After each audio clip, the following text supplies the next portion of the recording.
My name is Paul Nunes-Dier. I'm a certified professional facilitator from the IAF, which stands for International Association of Facilitators. Since 2018, I've started a book series on architecting collaboration, and my latest book, in co-authorship with Martin Duffy and other renowned digital facilitators and guest co-authors, is titled Beyond Virtual Meetings. It's all about the importance of the digital tools that can extend and augment the power of you as a facilitator and a meeting host in virtual online meetings, but also on the hybrid meetings that are going to be so much needed in this post-pandemic era.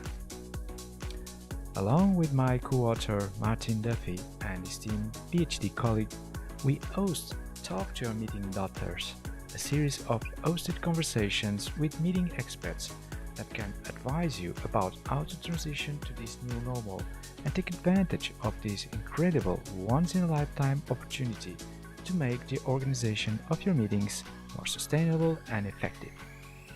Please stand by as the next show will start momentarily.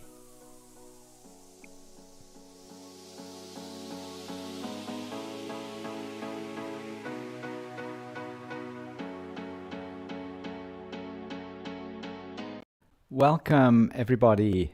It's really great to be here with all of you watching us now.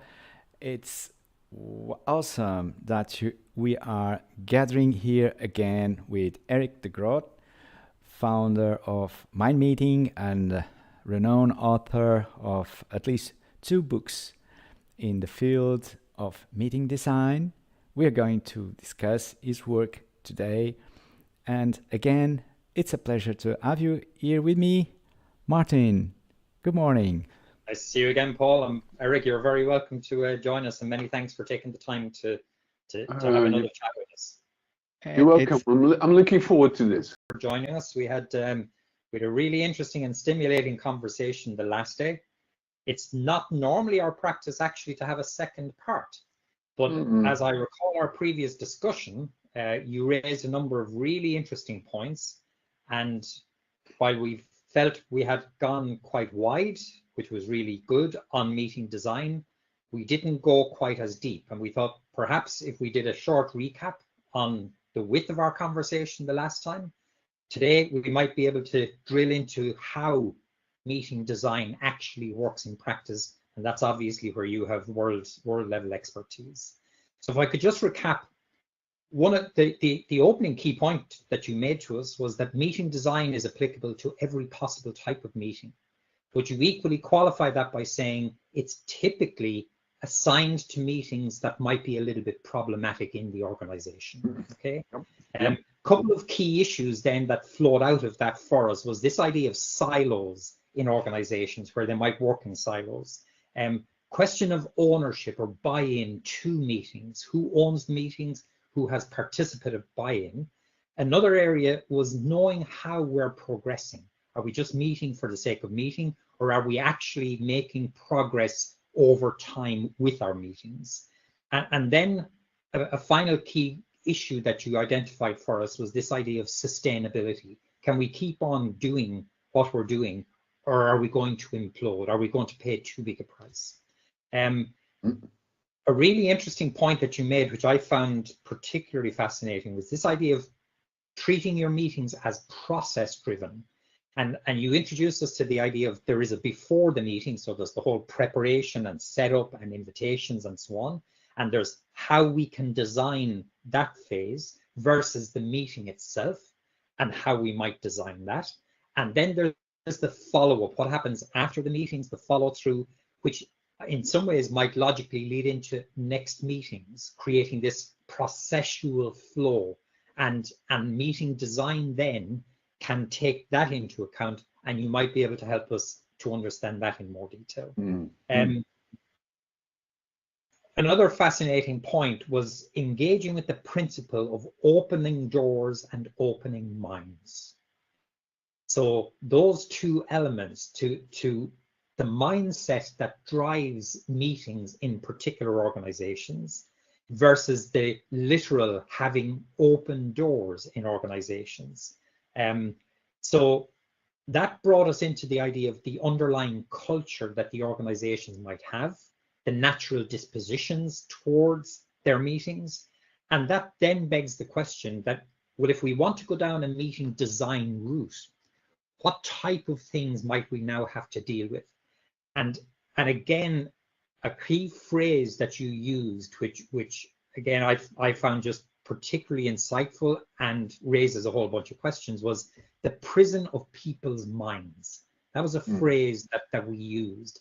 And how do we escape the prison of people's minds?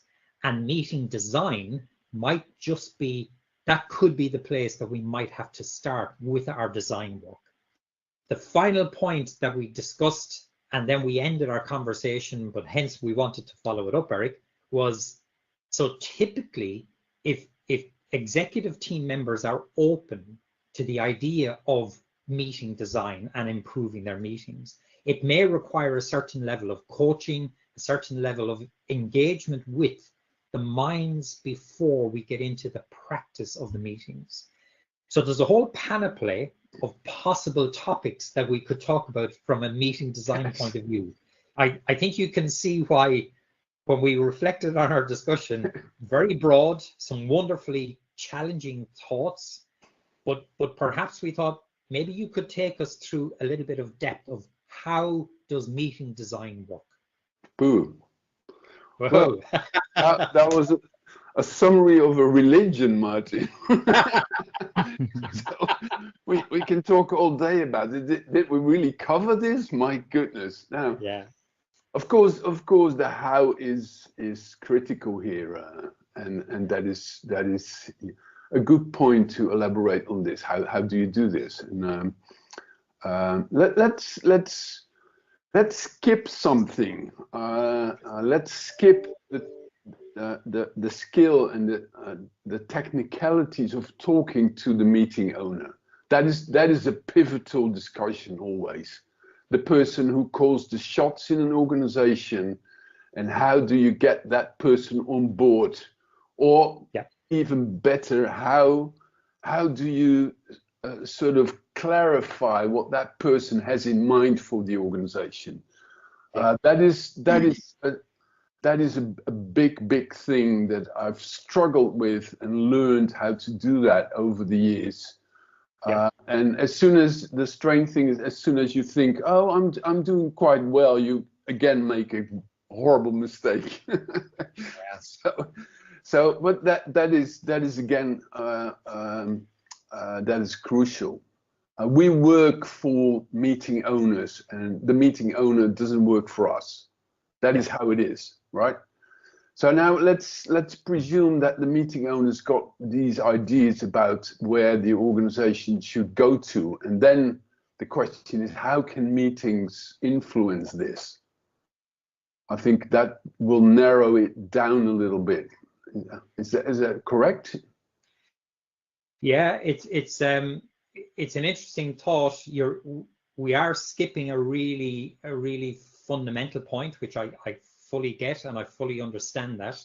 And then I suppose if we skip straight into how, maybe that process idea that we discussed the last day, this thing of there's a before the meeting, there's a during the meeting, and there's an after the meeting. So from the mechanics of the meeting perspective, maybe that would be a place that we could start, and some of the other points that you made the last day might naturally flow out of that.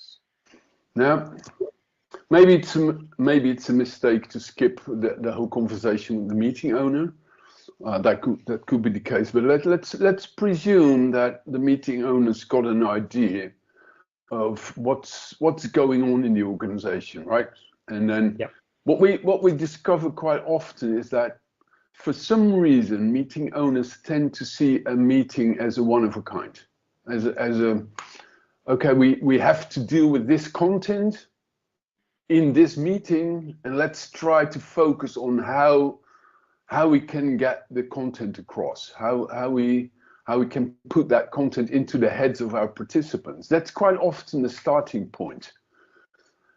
But then a couple of simple questions will lead to the idea of, oh, right, now there's going to be a meeting, but there's going to be another meeting and another and another. So it's a series. And then quite often a CEO knows how important a meeting can be in terms of how that person relates to the colleagues. You know, a big guy in a big organization can mess up with a meeting once, and then people will say, okay, he's had a bad day. Why not? You know, stuff can happen. And then a second time they're going to say, whoa, another bad day. Mm. And then the third day, the person is gone. So quite often high-level people know how important meetings can be also for their own survival. Absolutely. Yeah.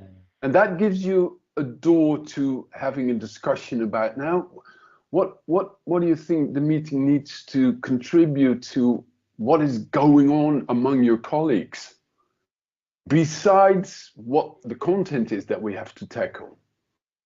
And that is an interesting phenomenon, because then you have to help people. What they say, what are you talking about now? I say, okay, now let's try the metaphor of chemistry. What is the chemical reaction that you want to have in the meeting this time? And how is it related to a next chemical? I'm using chemical because it's such an ideal metaphor. What is what is the sort of chemistry that you want? The word chemistry in English is also chemistry between people, right? It's the same word, yeah. Now, as soon as you get the conversation in that field, it becomes really interesting. And then people tend to say stuff like, well, you know, in our organization, for some reason, the young people are not taken serious. And that is and that is concerning me, the meeting owner says. Okay, now we have something. Besides the content, we have a certain chemistry that we can attack or that we can change. And then we discover that meetings are the ideal circumstance to actually do that. Because, I mean, communication people know you can send out notes saying, in our organization, we want the young people to be taken more seriously. You can write that down to people and send it out and then expect that they're going to do it. Now forget it. If it doesn't happen in a big meeting where the top management and the middle management is gathered, then they won't react to any written suggestion about how to change behavior. But in a meeting, it can work, and it can work pretty quickly as well. That's really interesting. There's a picture, as you've described that, Eric, there's a picture conjuring in my mind of going to my local doctor with a medical problem. Yeah. And the doctor is looking at my whole person, not just this symptom, you know, the rash on my arm or the pain in my leg. And it is that where you're getting at? Are you seeing the meetings then as almost like a diagnostic tool, a way into the organization, and equally then, so the extension at the back end of what you said there, when you talk about the example of young people aren't being heard, are the meetings then a possible treatment for whatever ailments we identify as underlying? Is that what I'm hearing? You couldn't summarize it better, Martin. Exactly. It's diagnostic and therapeutic at the same time. Whoa. Okay, so. I think, Paul, that's a first for us, Paul, that we've encountered in 2.5 years of having these discussions about the role that meetings are fulfilling that is not obvious and in your face. Absolutely.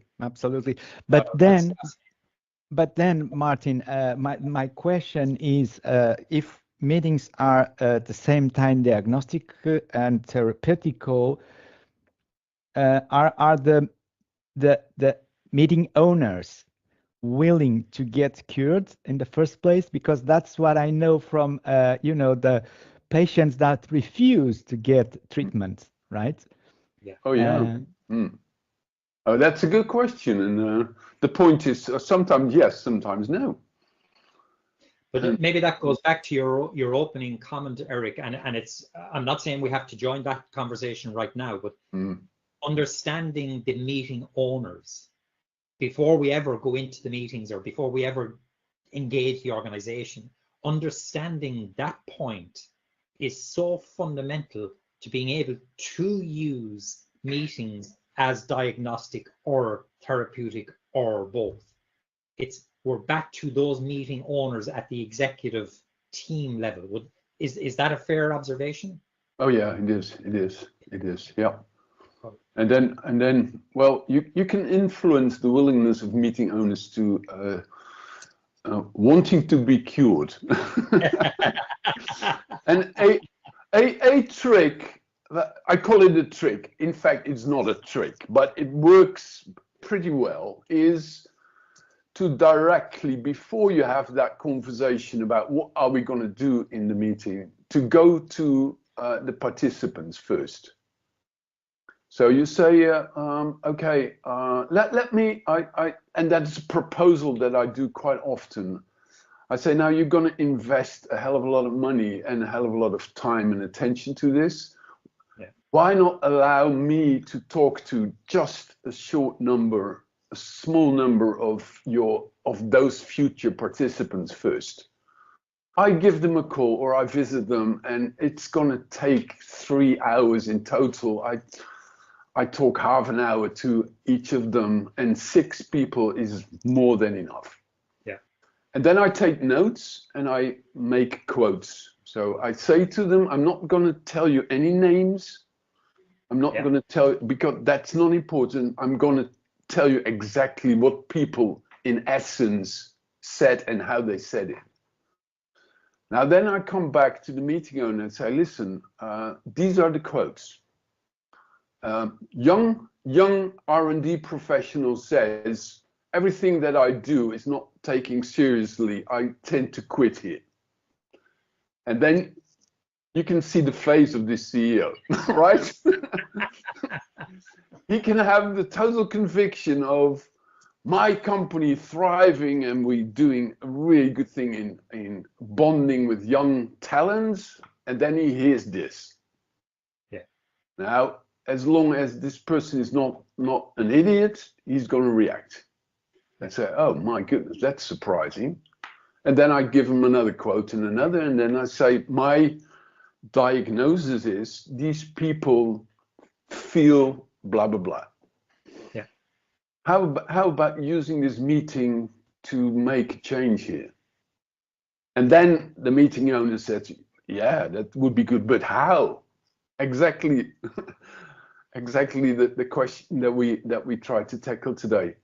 How can you do this? Because they see meetings as content train stations and not as therapeutical sessions, or not as sense making sessions.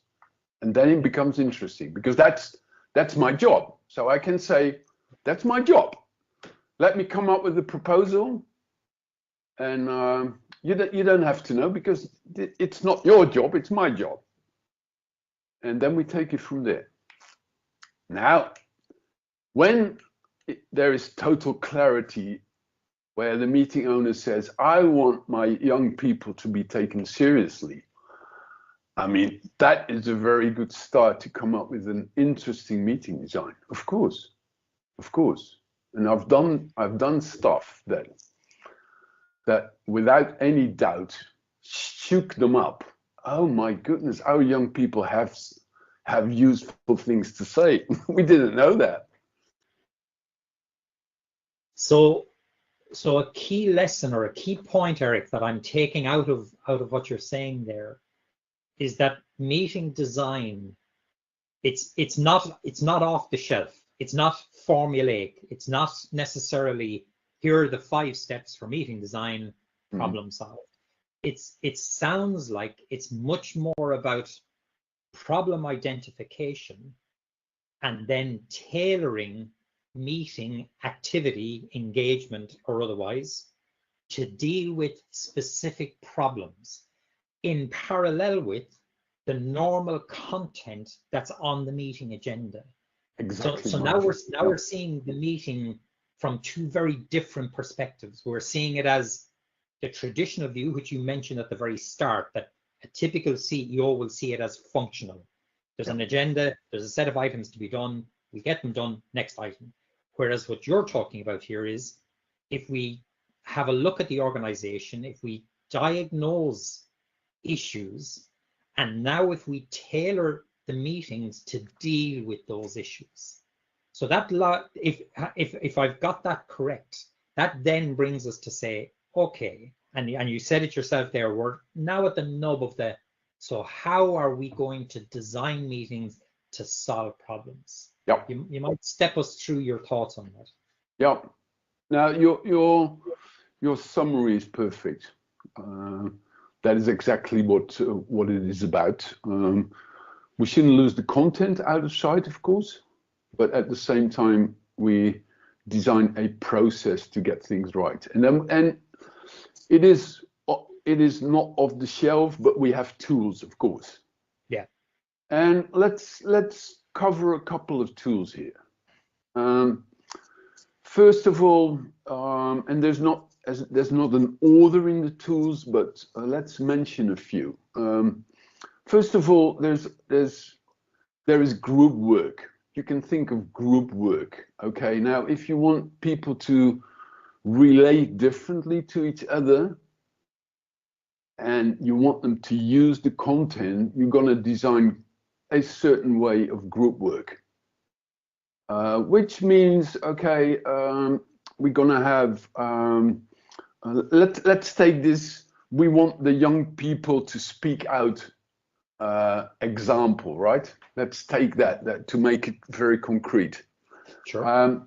We're going to do group work, and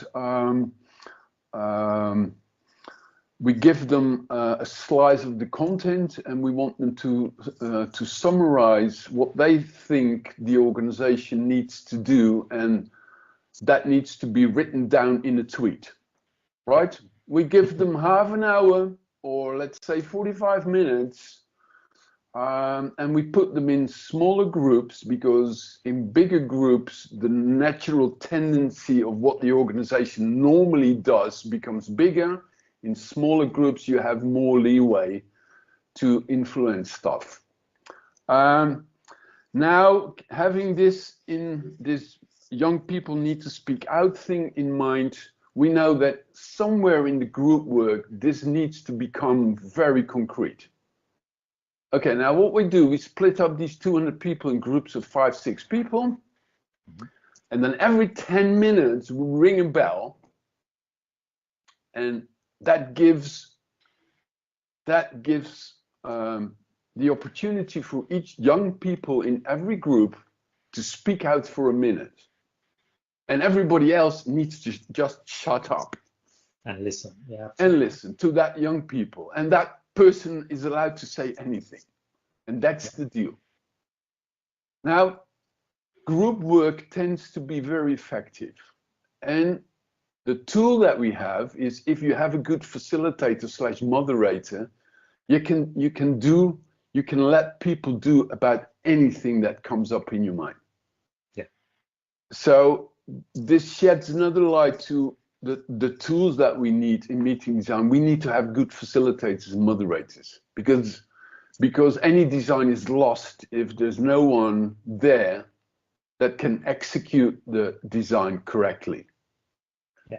Now, that's another tool. You need to have people guiding the meeting that accept the responsibility of being a real good guide, and a guide that says, this is what we're going to do, guide, nothing else. This is what we're going to do.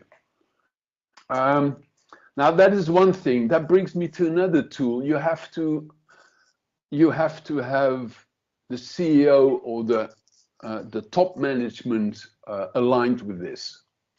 So another thing that I pay attention to is, okay, if we're going to do something, what is the specific role of our top management people in that specific part of the program? How do I see this? And that leads to sometimes hilarious situations, because if you in a meeting you have problems that need to be solved or ideas that need to be generated, quite often the very top, the board members, shouldn't be part of this. Because Yes. I quite often say to CEOs, guys, it's not your job to solve problems, it's your job to create problems, and to look into the future, and to be the pilot, the person that is piloting the organization through the upcoming storms. That is your role, not to start thinking about these little problems that need to be solved. So another tool is use the position of the top management in a very specific way, in a very transparent way. So if during the group work, I'm going to say in public, and everybody listens in, I say, now while you're doing this, I've just asked the board members to have a cup of coffee and to do nothing. And then everybody's totally surprised. What, huh? Why is this? I said, it's not their job. It's your job. Come up with solutions, and they're going to say if the solution is going to be accepted, yes or no. So that's another, and that works very strongly, because we all know we are animals, and we try to follow the leader. So if the leader does something significant, then people will listen carefully to this. Yeah. So that is a third tool that I pay attention to. Now, fourth is this plethora of formats that you can use, and that is formats that are being designed deliberately for a specific meeting, or stuff that we've done already and that we can adjust and repeat. And then I'm talking about anything that you could do around content that will have an influence on how people relate to each other, like debate, like role play, like simulations, demonstrations, the whole stuff of what people can do together, and that will generate some sort of an outcome, and that makes sense, and that is, which is important, can be fun and generate energy at the same time. And Eric, sorry if I interrupt Martin here. No, let's go ahead, Paul. Yeah. Are you familiar, or have you experienced in any way serious gaming like Lego and this kind of artifacts that normally HR corporate managers are so fond of? Yeah. Oh, What yes. are your views on these serious games? Oh, serious games can be very effective. A lack of my experiences. I've actually never done the official Lego serious play, but I experimented with Lego myself, and that was really fun. That was really good. So, can you expand that a little bit for us, Eric? What do you mean by that? Yeah, well, that was a technical firm, and this technical firm was really struggling with bigger projects, and they were losing lots of money in just not managing big projects well enough.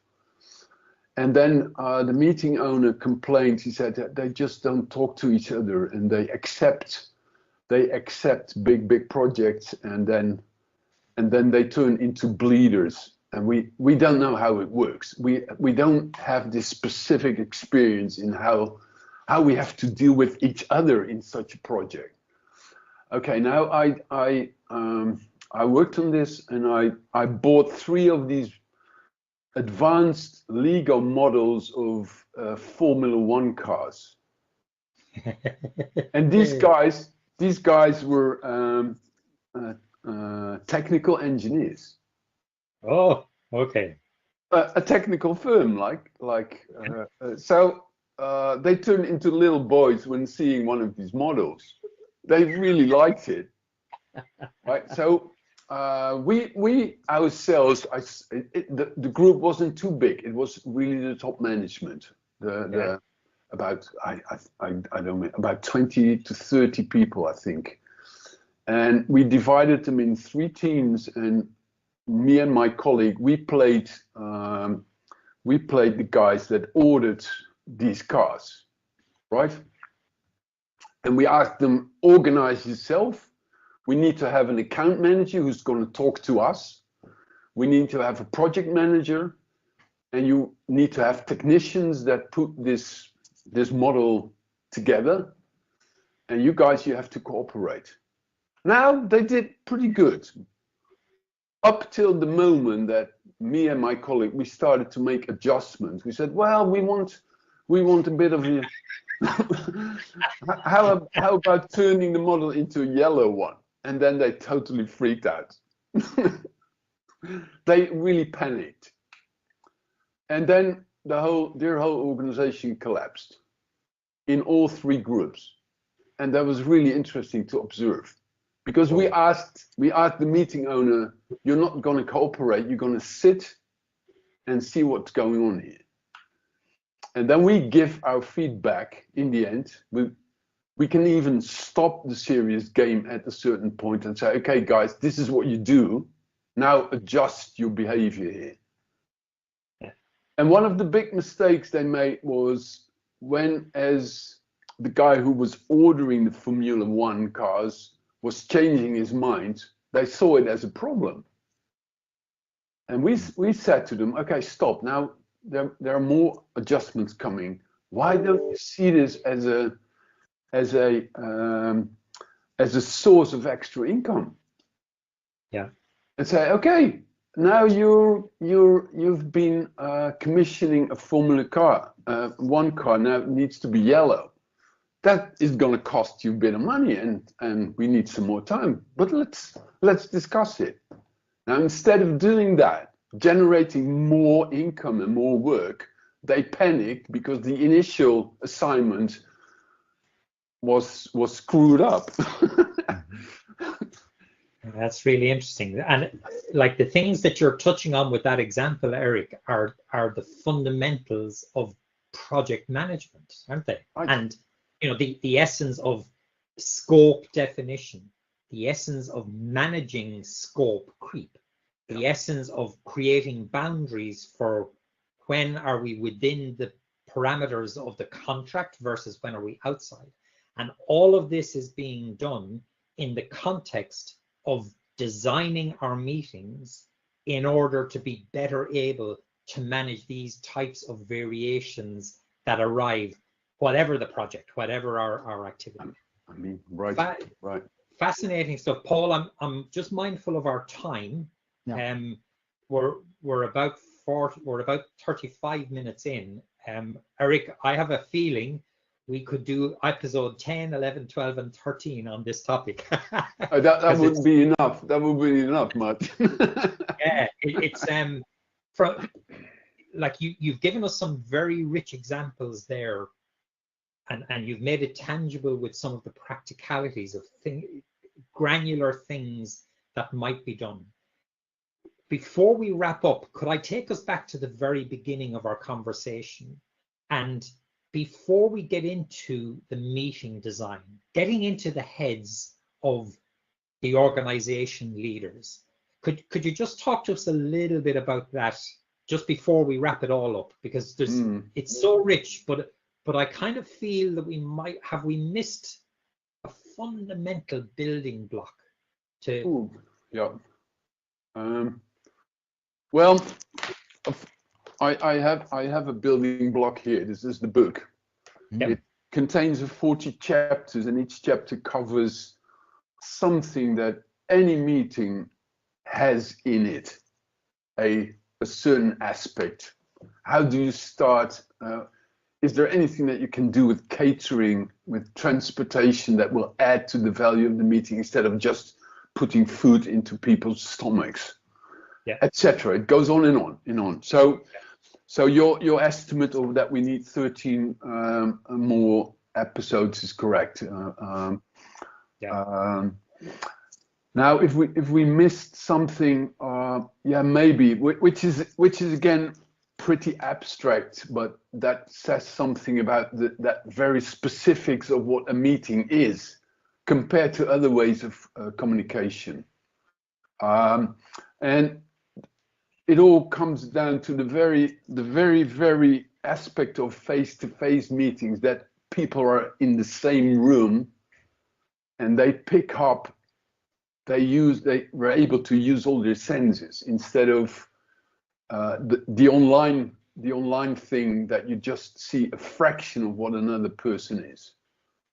And that is a very interesting thing. Neuroscience has gone into this extensively, talking about how people react on body language, on pheromones, that smells of people, how they move, the rhythm of, etc. This is the micro expressions is another one. You just don't pick up micro expressions when you're connected online. You pick them up when you're in the same room with other people. So that is a very deep understanding. This is why we need face-to-face meetings. If you want to cooperate with people, you have to put them in the same room and let them interact. That is something. But I don't know if that is answering your question, if we missed something. Can I actually add to that, Eric, because you've just touched a sensory nerve in my brain here as well with that comment. When I was doing my own research on meetings, one of the aspects that I looked at was sense making, and I came across this model, which was enactment, selection, and retention. So when we make sense out of something, we first have to try to absorb as much of the environment in which we're trying to make sense as possible. But if we want to report that back into a meeting, so let's take the example of our young designers who are not being listened to. They're out there looking at the problems. When they come to a meeting, they've had a week to absorb the problem. They now have 1 minute to actually enact. So that's the first step of the sense-making journey, is the enactment piece.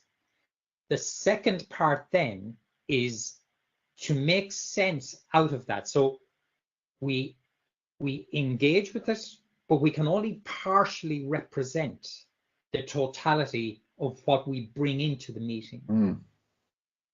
Once we've done that in the meeting, so let's take 5 of our junior colleagues that contribute their 1 minute piece. We now have to do something called selection.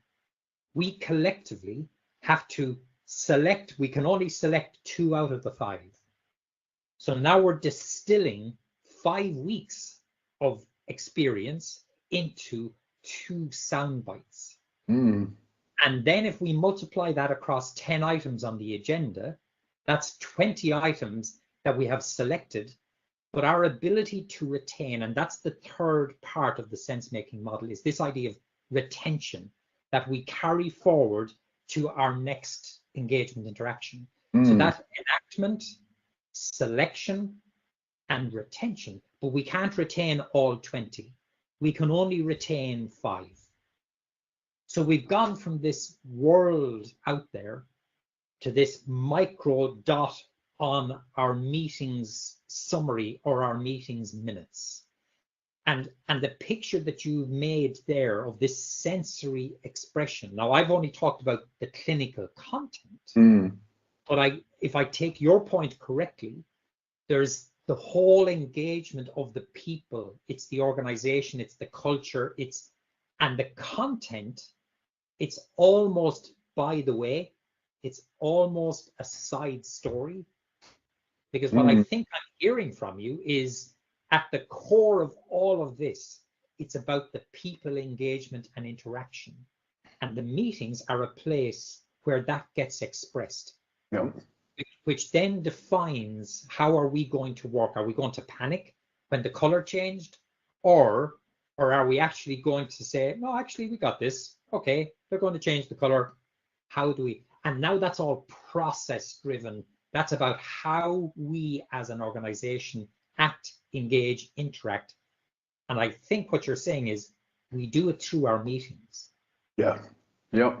I like your model, Martin. I would like to add something here. It is a pretty cognitive model. Yeah. Yeah. The thing is, in meetings, the body memory is at work as well. Yeah, really interesting. And if we again relate to the young people that need to speak out, if you allow them to stand up and they're being applauded when they say something, then there's something else working here, and that is just the body memory of doing that. And the next time, standing up and speaking out will be easier. Yeah.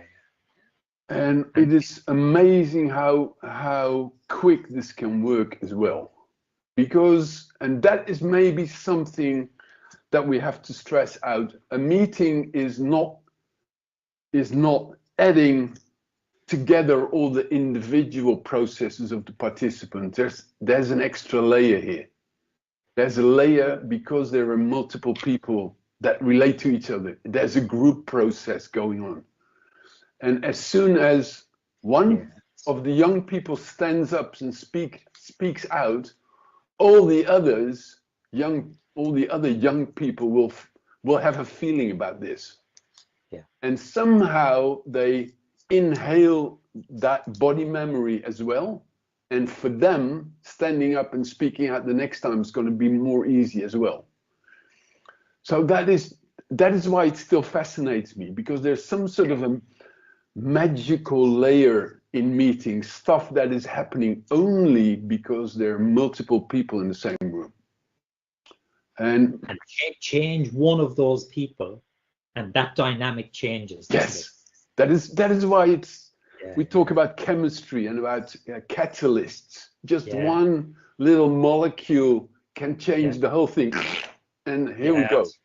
Yeah, and that's fascinating. And I'm still surprised about how some of these things turn out to work, and how you can influence it. Well, sometimes very simple, sometimes it's hidden, but it is always fascinating how that works. That idea of the kinesthetics, so that idea of body memory, sensory memory, that's a fascinating thought and a fascinating idea. Maybe we'll end up with part 3 here, Eric. we are going to have soon a colleague of yours, Eric, Adrian Seeger. Yeah, I'm sure you know him well. Oh yeah. I think you both are pioneers in the meeting industry. Participatory movement, shall we call it that way? I'm not sure it's the right one. Oh yeah.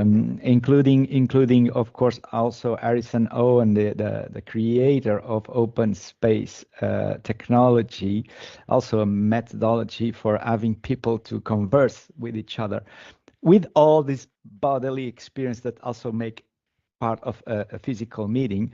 But my question to you, Eric, before you go, and Martin, if I may, just because I love the title of your book, Meetings by Default or by Design. And that's an interesting question. But my question to you, Eric, is then, how would you help the meeting owner, a chief executive officer or a chief executive on any company, to take the risk to, instead of following meeting by default, hire someone like you to have a meeting by design? So what's the risk-taking proposition here? I turn it upside down, and I'll say to that CEO or that meeting owner, do you want to take the risk to do the default? I mean, again, it proved to be useful to use that example of young people speaking out. Right now, the default here is okay. We need young people to speak out. Let's find a 40K American speaker on empowering young people, right? And here it comes, and 40 minutes of PowerPoint saying, young people this, young people that, and let's do it, and yell, etc. And then I say to the meeting owner, now ask yourself, do you really think this is going to change the behavior of your young people? Is that really going to work? You want to take the risk of that default approach to this problem, or do you want something that might work even better? Now that is a question, and then again, I need to be relaxed about it. They say no, the default, the speaker is good, and I'll take the risk that it's going to be a waste of money. I said okay, good, but then you don't need me. That's another that's good for your budget as well, right? So that is how I see things, and it's obvious that quite often people are not ready for this yet. Yeah. They still believe in speakers doing all the work. The hospitality virus is still in everywhere around in the meetings industry. We want people to enjoy themselves. Enjoy? Why should they enjoy themselves if they don't let the young people speak out? What is the reason of being enjoyed? Is that useful? Yeah, but so I call that a virus. It's an infection. I love that expression. And as soon as they start thinking, okay, maybe you're right. This is not about entertainment. We're trying to achieve something. Then they start to open up for, okay, now is there any other way of achieving this instead of giving them good food and a nice speaker? Now that would be my answer, Paul. Yeah. That's Can I pose a final question to you, Eric? And again, this is born partly out of my own experience, but I'd be interested to hear your experience. I've organized quite a few open space events over the years, and my consistent experience is that left brain versus right brained type of people have a natural predisposition to be averse to open space approach, or to be very positive toward open space approach. So I'll make it tangible with a specific example where I worked with a large group of engineers, predominantly engineers. And when you mention the idea that there's no preordained agenda, that we're going to spend the first 45 minutes where you, the participants, are going to write your own agenda, they go, whoa, Ooh, whoa. oh, no, we can't do it that way. Versus if we take a group of architects, and I've worked with a group of architects, They're more used and you to put exactly the same proposition to a group of architects, Yep. they look at it and they'll say, oh, okay, that's interesting. Not sure how it's going to work, but that's interesting. Let's have a go. They do it all the time. They do it all the time. The architects do it all the time themselves. They know how it works. There's a blank sheet of paper, and they start coming up with ideas. So that is exactly why it is not off the shelf. You have to sort of find a connection to the group you work with. These engineers, throwing them into an open space of half a day or a quarter of a day is a bit too much at first. Yeah. So give them a small example first, and then next time do it a bit bigger, and then the third time you can do whatever you like, because then they understand the fun and they start trusting themselves as a group, right? Again, as a group, trust that they can come up with interesting ideas to talk about. And at first they just don't see themselves this way. Yeah. So No, do you find that across all different types of groupings of scientists, administrators, executives? yeah. So is that a key part, understanding that group psyche or group mentality? Is that a key part of the design process to get into that mindset from the get-go? Is that it is. It absolutely, and knowing where you have to make it more challenging and all, because these architects, they know what it is to start from a blank sheet of paper, so you can make it more challenging for them. Yeah. And also know that in some fields, it is a lost case. It's you. Yeah. And for instance, scientists, when you put them together under the same room, scientists are really difficult. I mean, they're so content focused all the time, and at the same time they play all these horrible university games in which it is important to give a lecture, to be on the stage, regardless of whatever you say. So that is a really difficult group to grasp, which is strange, because you should say, come on, scientists, there is science about how people learn. Yeah. And that says learning is best accomplished when giving people different formats. You could be a lecture, but at the same time a demonstration, a simulation, group work, blah, blah, blah, everything, debates, open space. The mix is working in the best possible way. And even then, the scientists will say, no, we don't want anything of this. We just want to have lectures. All right. Now that I find that a difficult group. I find it a difficult group to work with. And then, of course, in aligned with this is your intercultural understanding of where people are and what their background is. I worked in Russia, and I had groups of students there, and I had them do group work. And then every time a group comes back and reports in 2 minutes what they've been doing, and then every time the boys stood up and the girls just evaporated.